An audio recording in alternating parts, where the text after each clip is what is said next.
Welcome back dear students on Medco ज्ञान।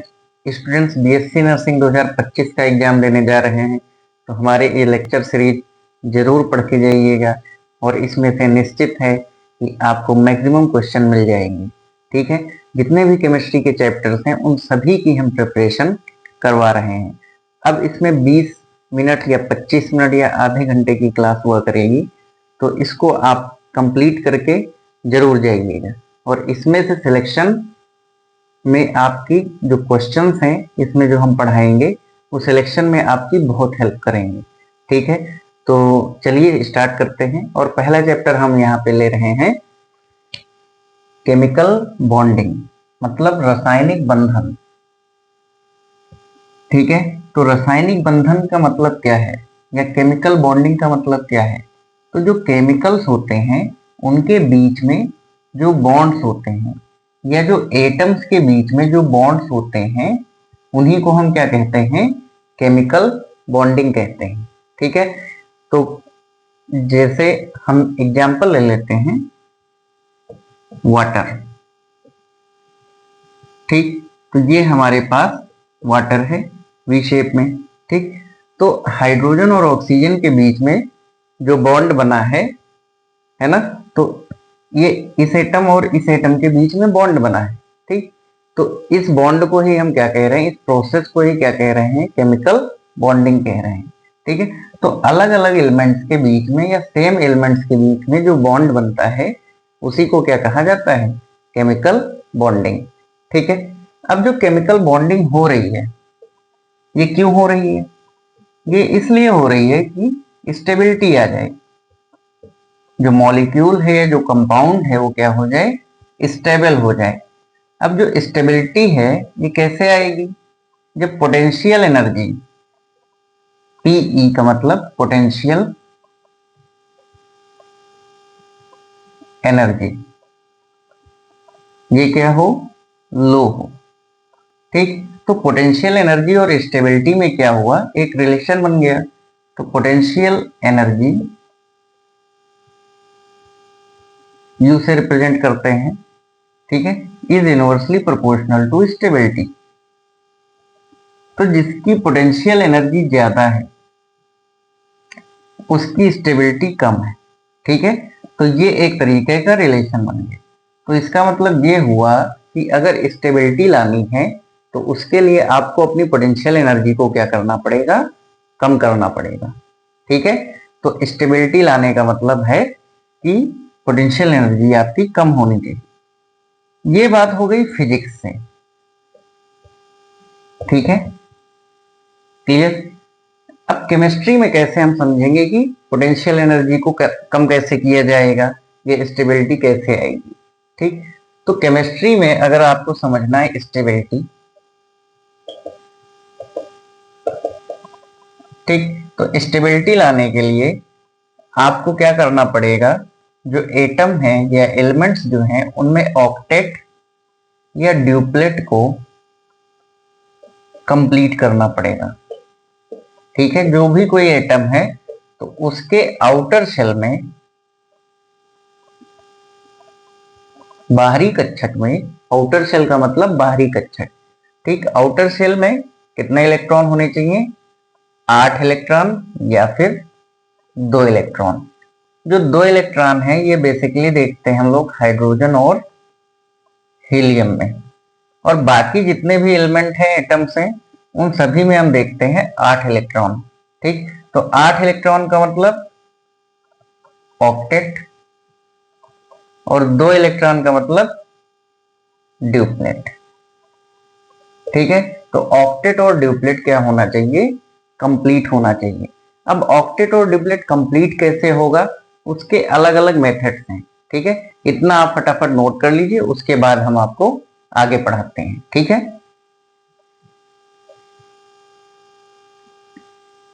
हो गया? कोशिश करिए आप लोग साथ में ही लिखते रहिए। ठीक है,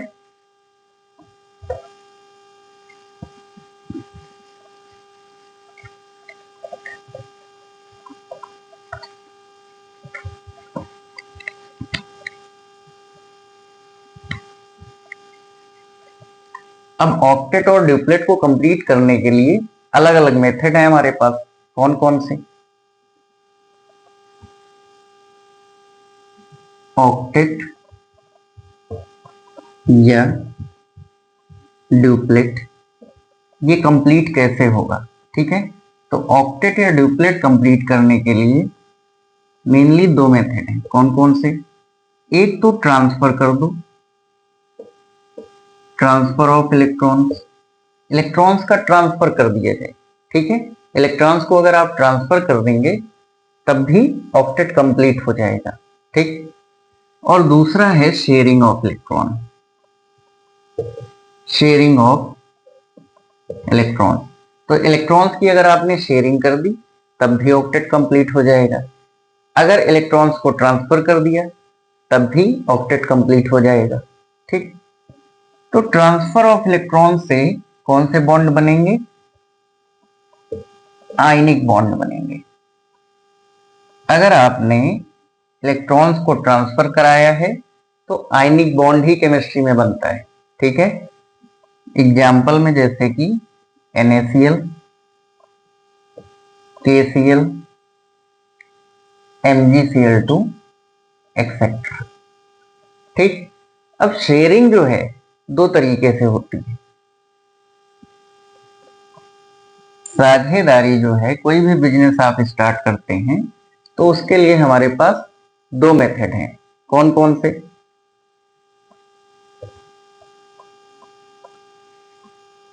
जो पहला मेथड है वो है इक्वल शेयरिंग का, इक्वल शेयरिंग ऑफ इलेक्ट्रॉन, और दूसरा है अनइक्वल शेयरिंग ऑफ इलेक्ट्रॉन। ठीक, तो जो इक्वल शेयरिंग ऑफ इलेक्ट्रॉन है ये फर्दर दो तरीके से है। ठीक, कौन कौन से? Between same atoms. ठीक, तो बिटवीन सेम एटम्स और बिटवीन डिफरेंट एटम।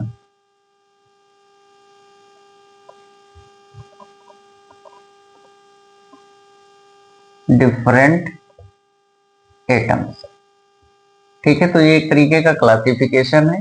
ठीक, तो हमारे बोर्ड पे जगह नहीं बची है तो हम अभी फिर से इसको समझा रहे हैं। ठीक, इतना आप पहले नोट कर लीजिए, उसके बाद फिर हम आगे बताते हैं आपको। ठीक है, तो ट्रांसफर ऑफ इलेक्ट्रॉन से ionic bond NaCl, KCl, MgCl2 इस टाइप के केमिकल्स बनेंगे। ठीक है, आयनिक बॉन्ड से शेयरिंग ऑफ इलेक्ट्रॉन होगी तो कौन कौन से बॉन्ड बनेंगे, किस तरीके के बॉन्ड बनेंगे, है ना, उनको हम आगे सीखेंगे। तो फटाफट नोट कर लीजिए इसे। हो गया? चलिए,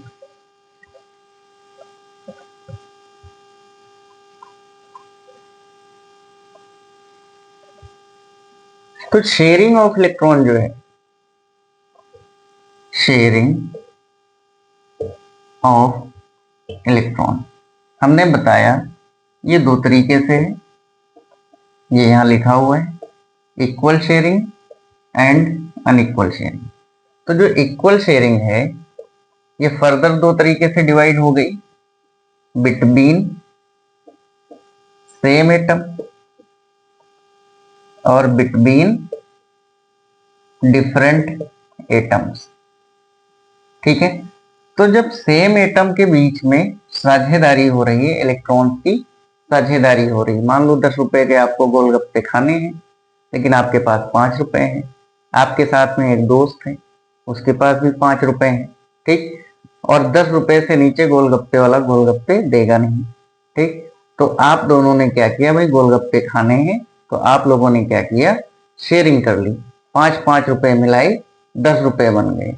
ठीक है, तो हुआ क्या कि बिटवीन सेम एटम में अगर शेयरिंग हो रही है तो यहाँ पे क्या हुआ, बराबर की इक्वल शेयरिंग हो रही है ना। ठीक है, तो बराबर की शेयरिंग हो गई। ठीक, तो इससे जो बॉन्ड बनेगा वो बनेगा नॉन पोलर कोवेलेंट बॉन्ड। कौन सा बॉन्ड बनेगा? Non polar covalent bond. ठीक है, ओके। एग्जाम्पल आयोडीन, है ना, I2N2, ठीक है, Br2, H2, एक्सेट्रा। ठीक है, इस तरीके से अलग अलग टाइप के कंपाउंड बनेंगे। I2N2Br2 इतना याद कर लीजिए, बाकी आप लोग समझ जाएंगे। ठीक, अब बिटवीन डिफरेंट एटम, तो इससे कौन से बॉन्ड बनेंगे?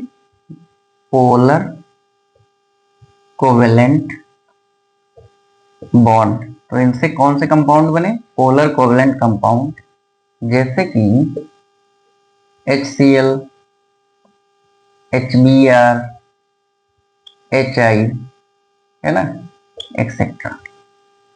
ओके, तो इनको हम लोग अच्छे से याद कर लेंगे। अब इसमें से जो है हम एक एक करके डिटेल में पढ़ेंगे। अब चलते हैं अनइक्वल शेयरिंग पे। तो जो अनइक्वल शेयरिंग होती है उससे बनता है कोऑर्डिनेट बॉन्ड। इसको भी हम डिटेल में आगे पढ़ेंगे, कोऑर्डिनेट बॉन्ड। ठीक, या फिर इसी को हम कहते हैं डेटिव बॉन्ड, और या फिर इसी को कहते हैं सेमी पोलर बॉन्ड। कौन सा बॉन्ड? Semi polar bond. ठीक है, तो अलग अलग टाइप के जितने भी बॉन्ड हैं उन सभी को हम डिटेल में पढ़ने वाले हैं। इतना आप लोग फटाफट नोट कर लीजिए, फिर आगे बढ़ते हैं।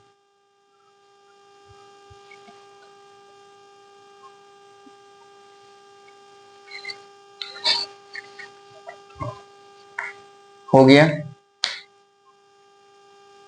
चलिए।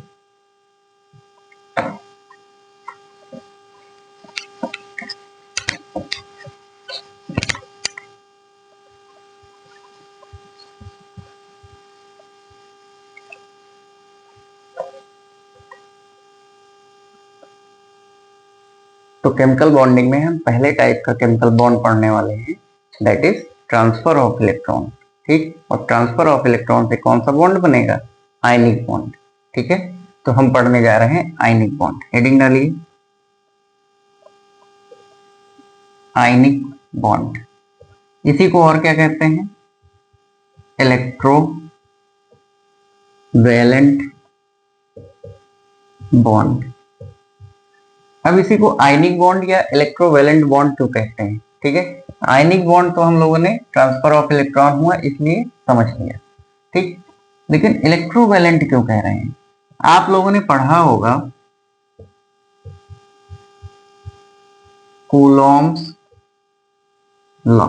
ठीक है, तो कूलॉम्स का लॉ जो है वो क्या कहता है कि अगर दो चार्ज हैं, वो छोटी सी दूरी पे रखे हुए हैं r, ठीक, तो इनके बीच में जो ये फोर्स लग रहा है,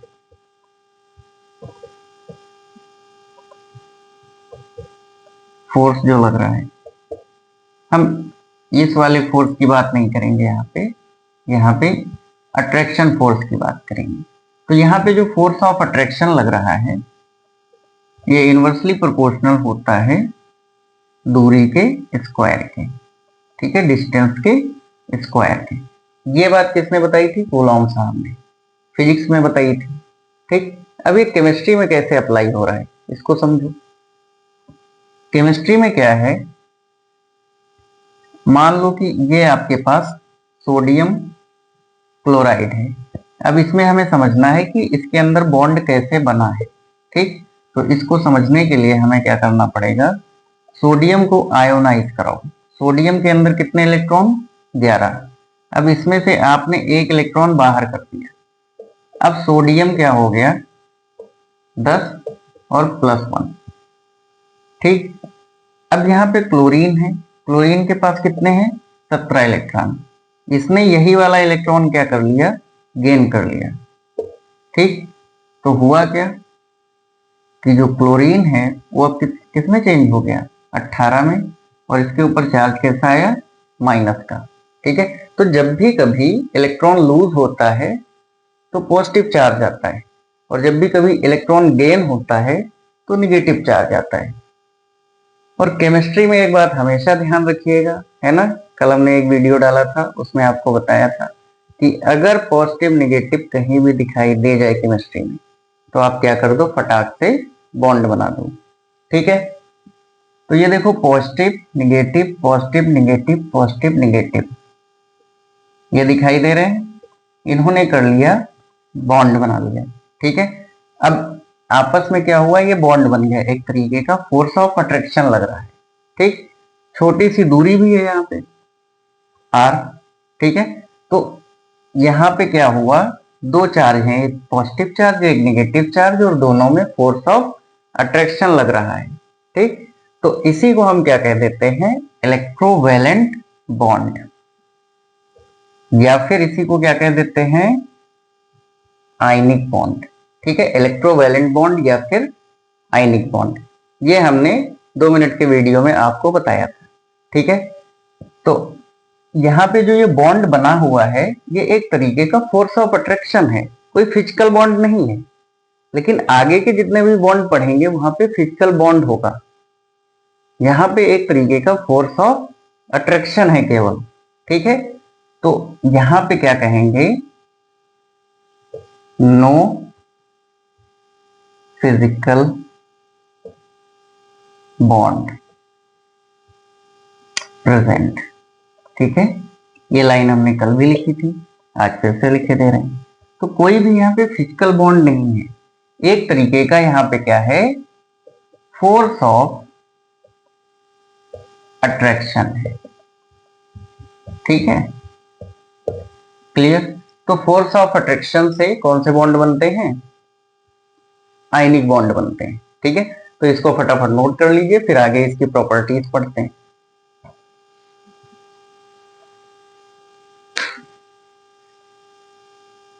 हो गया, चलिए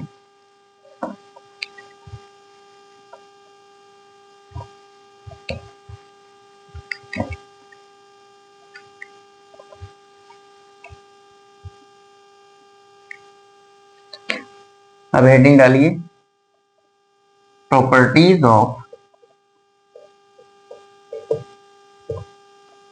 आयनिक बॉन्ड। तो आयनिक बॉन्ड की प्रॉपर्टीज क्या है। ठीक, तो पहली प्रॉपर्टी जो है, ये बहुत हार्ड होते हैं, या आयनिक सब्सटेंसेस। ठीक है, आयनिक सब्सटेंसेस जो होते हैं ये हार्ड होते हैं। दूसरा क्या होते हैं, ब्रिटिल नेचर के होते हैं। तीसरा, अब ये हार्ड है तो high melting point and boiling point. तो मेल्टिंग पॉइंट और बॉइलिंग पॉइंट क्या होगा, इनका बहुत ज्यादा होगा। ठीक है, देर में घुलेंगे, देर में उबलेंगे। ठीक, एक प्रॉपर्टी और होती है इनकी, नॉन कंडक्टिंग होते हैं इन सॉलिड फॉर्म या ओरिजिनल फॉर्म। ठीक है, तो इसका मतलब यहाँ पे कुछ ना कुछ इंपॉर्टेंट बात है। ठीक, तो नॉन कंडक्टिंग होंगे सॉलिड फॉर्म में, लेकिन दूसरी फॉर्म में जाएंगे तो वहां पे कंडक्टिंग हो जाएंगे। कौन सी होगी वो फॉर्म, बट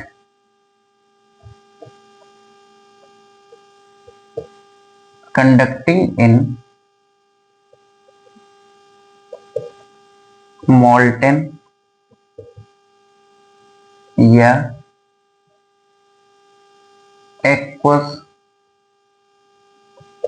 स्टेट। ठीक है, मोल्टेन का मतलब होता है पिघलाना। ठीक है, पिघलना। ठीक है, और एक्वस का मतलब होता है वाटर।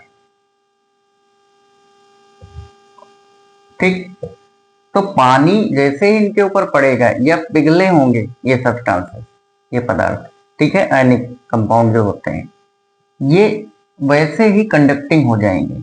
मान लो ये एक नमक की सिल्ली है NaCl की, ये अभी सॉलिड है, तो इधर आपने अगर इसमें करंट लगाई और इधर आपने यहाँ पे उंगली अपनी टच करी, तो आपको जो करंट है वो नहीं लगेगी, ठीक। लेकिन हुआ क्या, जब इनको मोल्टेन कर दिया आपने, ठीक है, पिघला दिया या पानी डाल दिया, ठीक है, तो ये तुरंत कंडक्टिंग हो जाएंगे, ठीक है। और बच के रहना, करंट आपको लग सकती है। क्लियर? तो इसको आप फटाफट इतना नोट कर लीजिए, और उसके आगे एक प्रॉपर्टी और है, उसको भी बता देते हैं।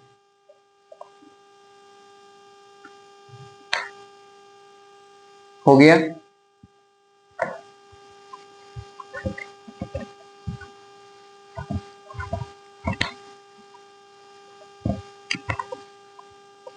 अब दूसरी प्रॉपर्टी क्या है, इसको समझ लीजिए।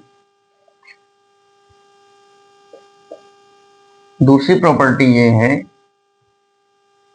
कि ये नॉन डायरेक्शनल होते हैं, नॉन डायरेक्शनल, ठीक है। इनकी कोई डायरेक्शन नहीं है, कोई शेप नहीं मिलेगा आपको, ठीक है, हाइब्रिडाइजेशन नहीं मिलेगा, sp2 dsp2 है ना, जो भी पढ़ते हो, संकरण हिंदी में कहते हैं,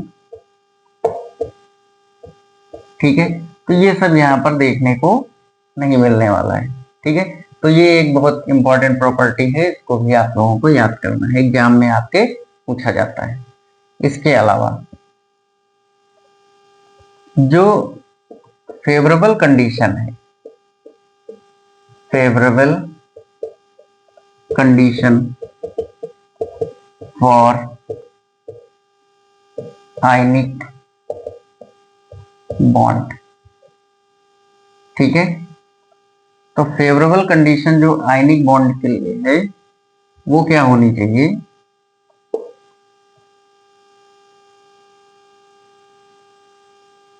जो कैटायन है ये क्या होना चाहिए, स्मॉल, ठीक है। और जो एनायन है ये क्या होना चाहिए, लार्ज, ठीक है। तो ये एक कंडीशन है, इसको आप अच्छे से याद कर लेंगे।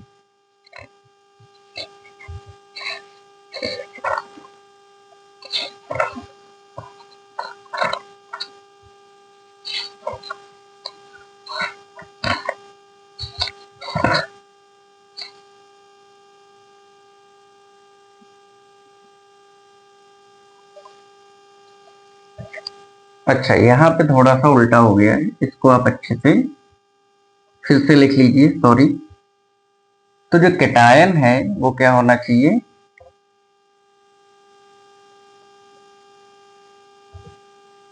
लार्ज, और एनायन जो होना चाहिए वो क्या होना चाहिए, स्मॉल, ठीक है। तो इसको आप लोग फिर से लिखेंगे, ठीक है। तो favourable condition for ionic bond क्या हो गया, कैटायन जो है लार्ज और एनायन जो है स्मॉल, ठीक। अब यहाँ पे एक बात बहुत इंपॉर्टेंट है, यहाँ पे जो प्रोसेस होगी वो एक्सोथर्मिक रिएक्शन होगी, एक्सोथर्मिक प्रोसेस, ठीक। तो जो एक्सोथर्मिक प्रोसेस है उसमें जो डेल्टा एच होता है ना, एंथैल्पी, चेंज इन एंथैल्पी, तो जो डेल्टा एच है वो क्या होगा, निगेटिव होगा, ठीक है। तो एक्सोथर्मिक का मतलब होता है कि डेल्टा एच निगेटिव, हीट निकल रही है, ठीक। तो इसमें से क्या होगा, हीट रिलीज होगी। जब भी कभी आयनिक बॉन्ड बनेगा तो हीट क्या होगी, रिलीज होगी, ठीक है। डेल्टा एच निगेटिव, हीट निकलेगी, रिलीज होगी, ओके।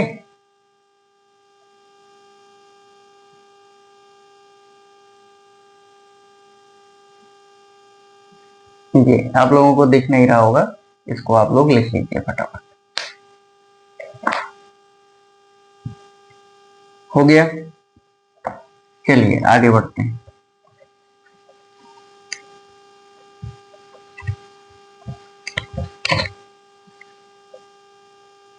अब आयनिक बॉन्ड फॉर्मेशन जो है ये बेस्ड होता है बॉर्न हाइवर साइकिल पे,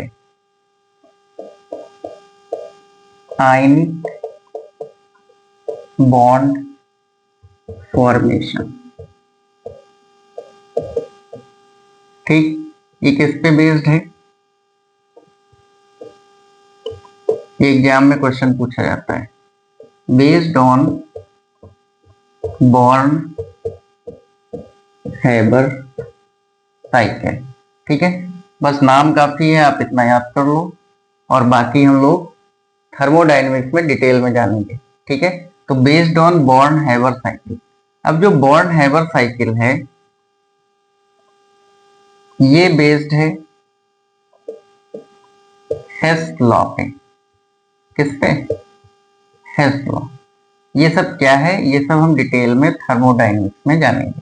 ठीक है, बस इतना जान लो कि बॉर्न हैबर साइकिल जो है वो बेस्ड है हेस लॉ पे, और जो आयनिक बॉन्ड फॉर्मेशन है ये बेस्ड है बॉर्न हैबर साइकिल। ठीक है, बस इससे ज्यादा आपसे एग्जाम में यहां से नहीं पूछेगा। ठीक है, तो चलिए आगे बढ़ते हैं।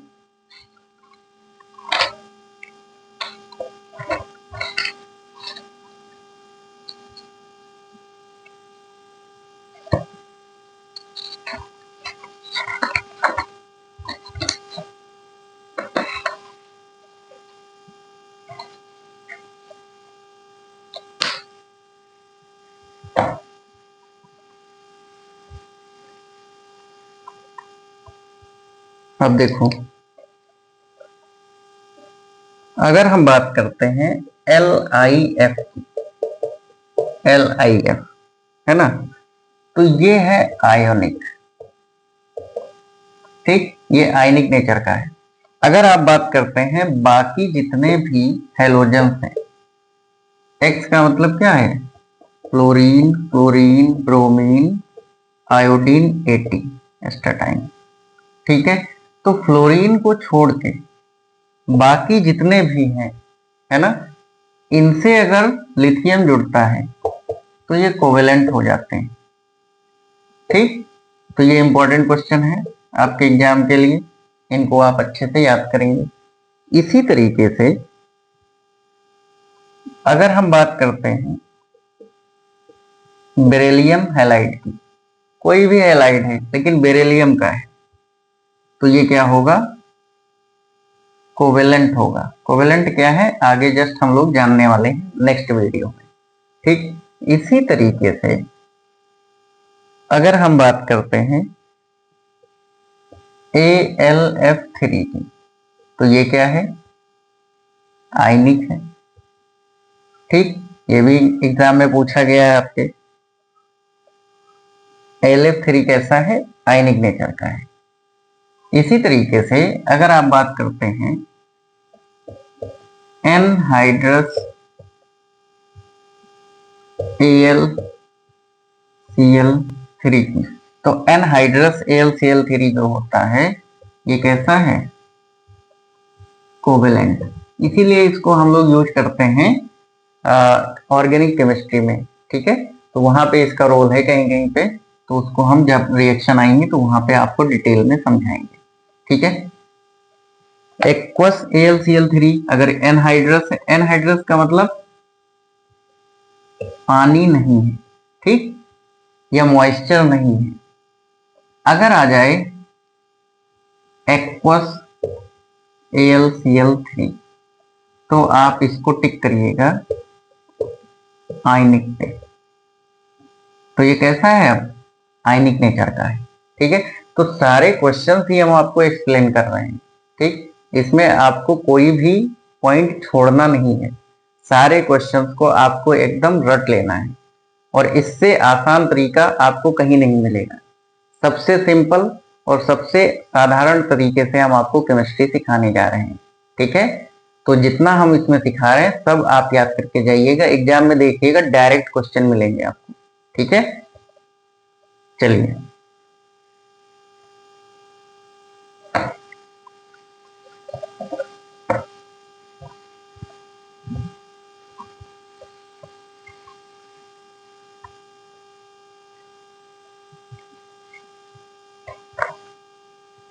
अब एक चीज होती है लैटिस एंथैल्पी, लैटिस एंथैल्पी, ठीक, इसको भी हम कैपिटल यू से ही रिप्रेजेंट करते हैं। तो लैटिस एंथैल्पी जो है ये इनवर्सली प्रोपोर्शनल होती है डिस्टेंस के, क्यू प्लस, ठीक है, और क्यू माइनस, मतलब चार्ज के डायरेक्टली प्रोपोर्शनल और डिस्टेंस के इनवर्सली प्रोपोर्शनल। बट यहाँ पे क्या है, स्क्वायर नहीं है, ये बात ध्यान रखनी है। क्लियर? अब ये है क्या, अमाउंट ऑफ एनर्जी, है ना, amount of energy released to form 1 mole of, एक मोल आयनिक कंपाउंड बनाने में, ठीक है, 1 मोल ऑफ आयनिक कंपाउंड, ठीक। तो एक मोल आयनिक कंपाउंड को बनाने में जितनी एनर्जी निकल रही है उसी को क्या कहेंगे, लैटिस एंथैल्पी, ठीक है। और ये इसका फार्मूला है, इसको अच्छे से याद कर लेंगे। अब जो लैटिस एंथैल्पी है ना, ये आयनिक कंपाउंड जो होता है ये बनता कैसे, gaseous cation and anion. Gaseous cation and anion का मतलब होता है कि सोडियम प्लस आयन और क्लोराइड माइनस आयन, ये जो हैं, जो जब आयन बन जाते हैं तो इनको हम गैसियस बोल देते हैं, ठीक है।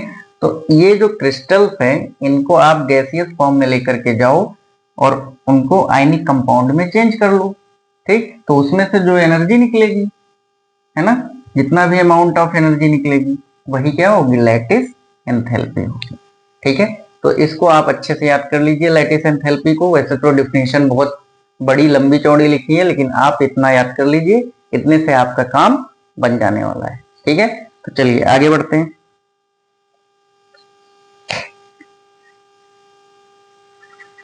हो गया?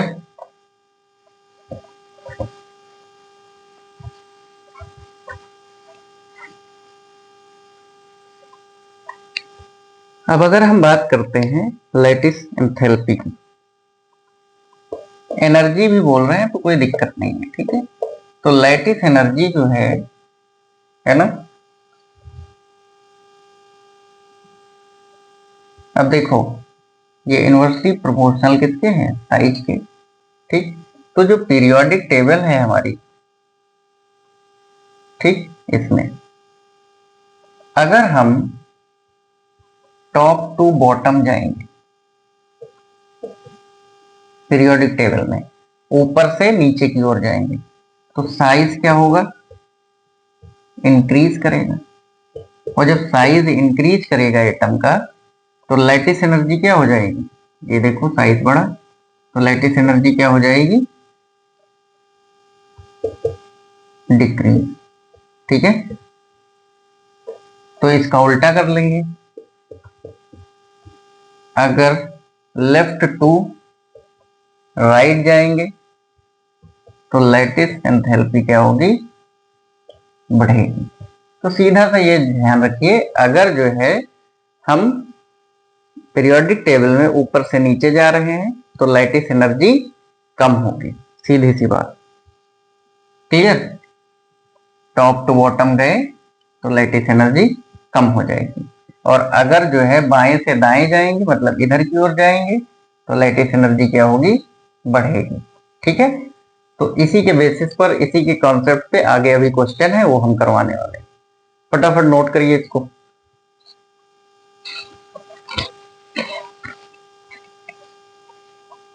हो गया?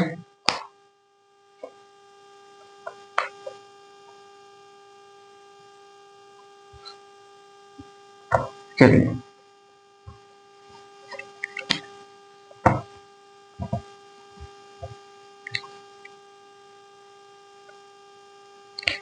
तो कुछ एग्जाम्पल है उनको कर लिया जाए। Na2O, MgO, Al2O3, ठीक है। तो यहां पर +1 चार्ज, यहां पर +2 चार्ज और यहां पर +3 चार्ज, ठीक है। और बाकी ये सब -2 में है, -2 -2, तो इससे कोई मतलब ही नहीं रह गया, ठीक। तो जो डिफरेंट चार्ज है अब उससे मतलब रह गया। तो लैटिस एनर्जी जो है वो डायरेक्टली प्रोपोर्शनल किसके है, चार्ज की, ठीक। तो जिसपे जितना ज्यादा चार्ज उसकी लैटिस एनर्जी उतनी ज्यादा, सिंपल, ठीक। तो ये क्वेश्चन हो जाएगा, इस तरीके से आएगा। अगला क्वेश्चन, LiF, Li2O और Li3N, ठीक। यहां पे भी चार्ज से ही मतलब है। इस पे देखो क्या है, +1 +1 +1, -3 -2 और -1। कॉन्सेप्ट यही वाला लगेगा, जिसपे जितना चार्ज उसकी लेटेस्ट एनर्जी उतनी ज्यादा, ठीक है। तो मतलब यहाँ पे देखो -3 है, यहाँ पे -2 है, यहाँ पे -1 है। तो इसका मतलब ये हो गया कि यहाँ पे इस पे चार्ज ज्यादा है, यूनिट में मैग्नीट्यूड में कितना ज्यादा है, साइन से मतलब नहीं, ठीक है। तो मैग्नीट्यूड ऑफ चार्ज इसका ज्यादा तो इसकी लेटेस्ट एनर्जी ज्यादा, इसका ज्यादा तो इसकी इससे ज्यादा, ठीक है। चलिए फटाफट ये लिखिए, फिर आगे बढ़ते हैं।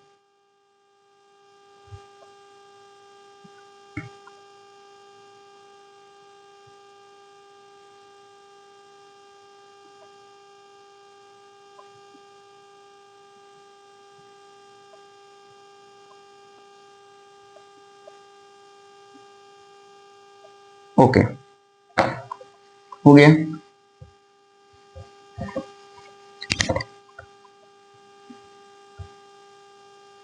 अब देखिए हाइड्रेशन एनर्जी, हाइड्रेशन एनर्जी या फिर इसी को हम लोग साल्वेशन एनर्जी भी कहते हैं। क्या कहते हैं, सॉल्वेशन एनर्जी या फिर हाइड्रेशन एनर्जी। तो हाइड्रेशन का मतलब क्या होता है, सबसे पहले ये जानो।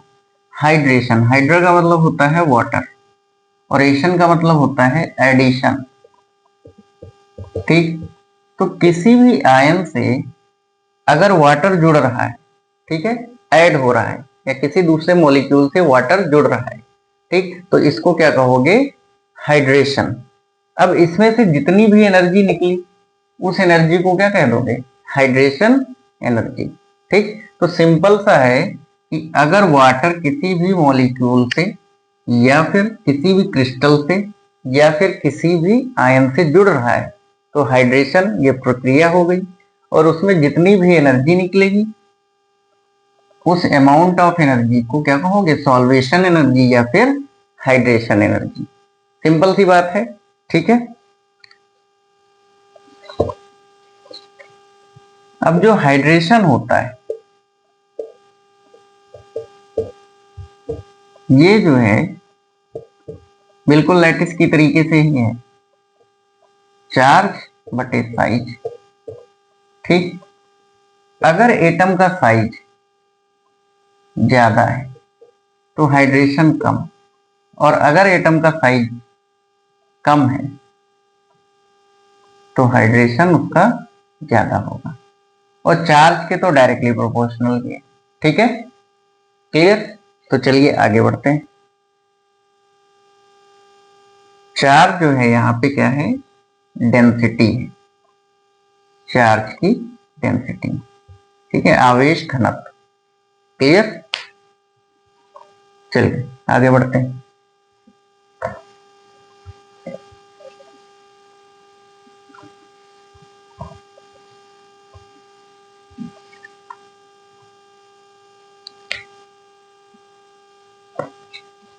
तो सीधी सी बात है, अगर हम फिर से वही कहानी करें, टॉप टू बॉटम, मतलब ऊपर से नीचे आएंगे, कहाँ पे, पीरियोडिक टेबल में, ठीक। तो हाइड्रेशन एनर्जी जो होगी ये बेटा घटेगी क्योंकि साइज बढ़ रहा है, ठीक। और अगर लेफ्ट टू राइट जाएंगे, लेफ्ट टू राइट, ठीक है, तो हाइड्रेशन एनर्जी जो होगी वो क्या होगी, बढ़ेगी। ये एक जनरल टर्म है, इनको आप अच्छे से याद कर लीजिए, ठीक। अब चलते हैं कुछ क्वेश्चन पे। Question, lithium, sodium, potassium, rubidium, caesium, ये देखो फर्स्ट ए ग्रुप के मेंबर्स हैं सारे, ठीक। सभी पे चार्ज कैसा है, plus plus plus plus plus plus. तो जो हाइड्रेशन एनर्जी थी, ये फार्मूला था हमारा क्यू बटे साइज, ठीक। तो यहां पर क्या है, अब चार्ज का कोई रोल नहीं रहेगा क्योंकि चार्ज तो सभी में सेम है। अब आया साइज का रोल, तो साइज जिसका कम होगा उसकी हाइड्रेशन एनर्जी ज्यादा होगी। सबसे छोटा कौन है यहाँ पे, लिथियम, फिर सोडियम, फिर पोटेशियम, फिर रुबिडियम, देन सीजियम, ठीक। तो लिथियम की हाइड्रेशन एनर्जी सबसे ज्यादा, उसके बाद सोडियम की, उसके बाद पोटेशियम की, उसके बाद रुबिडियम, देन सीजियम, ठीक। इसी तरीके से लिथियम है, बेरिलियम है, एल्युमिनियम है। Aluminium +3 charge, beryllium +2, lithium +1। अब देखो यहां पर क्या है कि चार्ज का रोल है क्योंकि चार्ज यहाँ पे डिफरेंट है, ठीक। तो चार्ज सबसे ज्यादा किसके ऊपर, एल्युमिनियम, फिर बेरिलियम, फिर लिथियम। अब लिथियम पीछे हो गया, ठीक है। इसी तरीके से अगर आप बात करते हैं फ्लोरीन, क्लोरीन, ब्रोमीन, आयोडीन और आयन बना देंगे, ठीक। तो सबसे ज्यादा चार्ज तो सभी में सेम है, सबसे छोटा कौन, फ्लोरीन, फिर क्लोरीन, फिर ब्रोमीन, फिर आयोडीन। तो इस तरीके से आपके एग्जाम में क्वेश्चंस आ सकते हैं। दो एलिमेंट्स को लेकर के भी कंपेयर कर सकते हैं, तीन को भी लेकर के कंपेयर कर सकते हैं, और जितने हम लिख रहे हैं इतने भी लेकर के कंपेयर किया जा सकता है, ठीक है। ये इसको नोट कर लीजिए, दिख नहीं रहा होगा आपको, ठीक है। चलिए आगे बढ़ते हैं।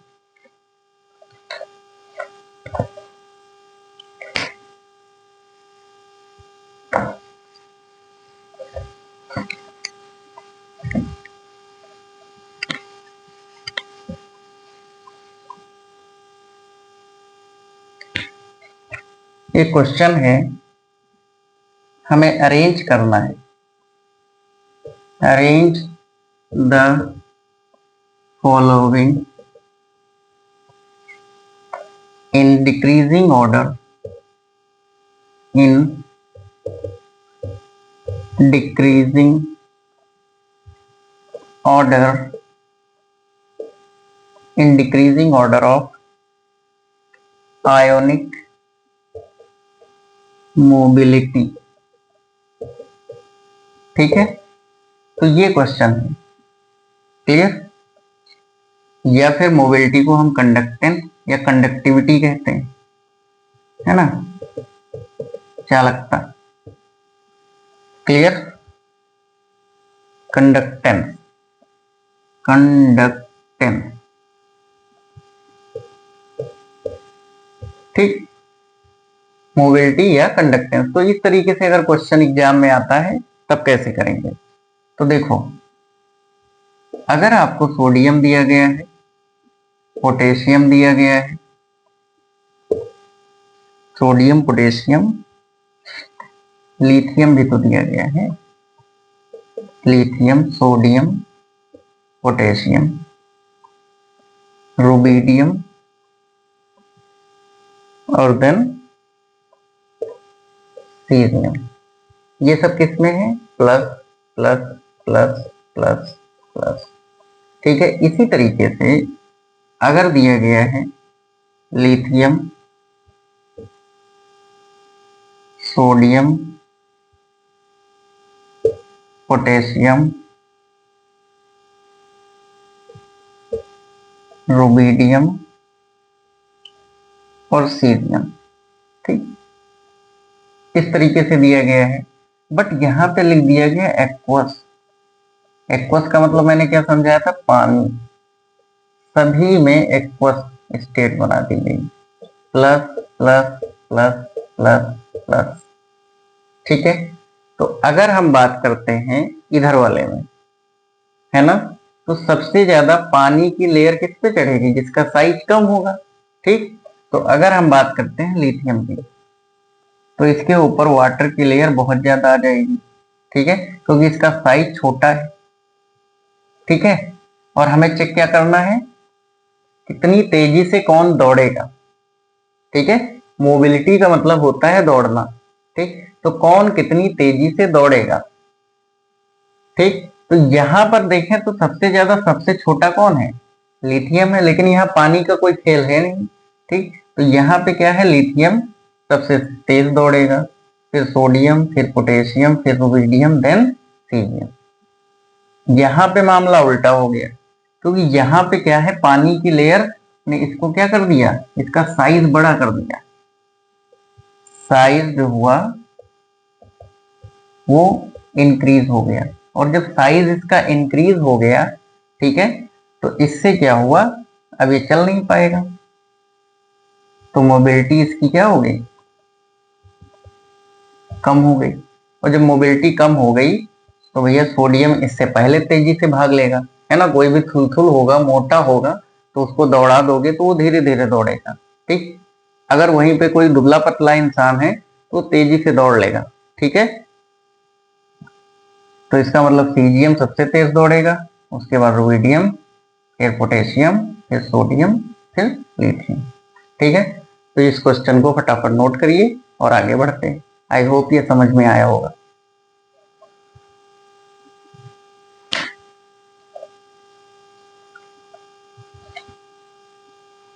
तो यहां से एक रिलेशन निकल के आया कि जो आयनिक मोबिलिटी है